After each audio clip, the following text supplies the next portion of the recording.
ramdam, pasahe tumataas, bulsa'y napapakamot na lang. Si Kuya Driver napapailing, Sir, taas na naman. paano na to ngayon? Dating 20 ngayon'y doble na. Isang full tank, parang sweldo na.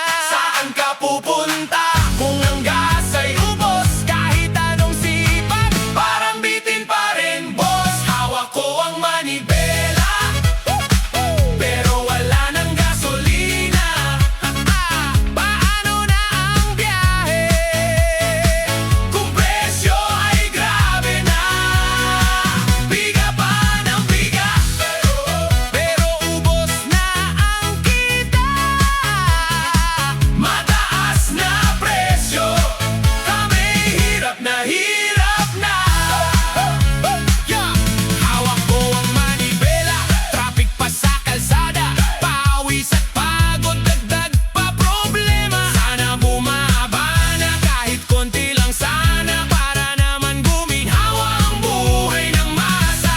Si nanay sa bahay nagtitipid sa ulam, mantika at bigas, sabay-sabay ang galaw. Si tatay sa trabaho, doble kayod araw-araw, pero sahod kulang pa rin sa taas ng bilihin. Motor man o kotse, pareho ang laban, kada arangkada gastos ang kapalit niyan. Diskarte na lang ang sandalan ng lahat, pero hanggang kailan ganito ang hirap? Yo! Presyo ng krudo, parang rocket ang takbo. Kaming ordinaryo, hirap na sa totoo. Hindi luho ang biyahe, kailangan ko bro. Pero bakit parang kami lang ang talo? Sana may sagot, sana may tulong, hindi puro taas, kahit konting urong. Para sa masa, sana'y marinig sigaw ng bayan, huwag kami sana babayaan. Hawak ko ang manibela, pero wala nang gasolina.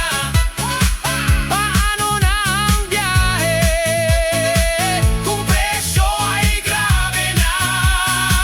Biga pa ng biga, pero ubos na ang kita. Mataas na presyo, kami hirap na hirap na.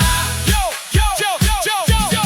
Sa bawat lito ay kwento ng sakripisyo, sa bawat biyahe pag-asa ang bit-bit mo. Kapit lang kabayan, kahit mahirap ang daan, balang araw giginhawa rin ang bayan. Mataas na presyo, pero matibay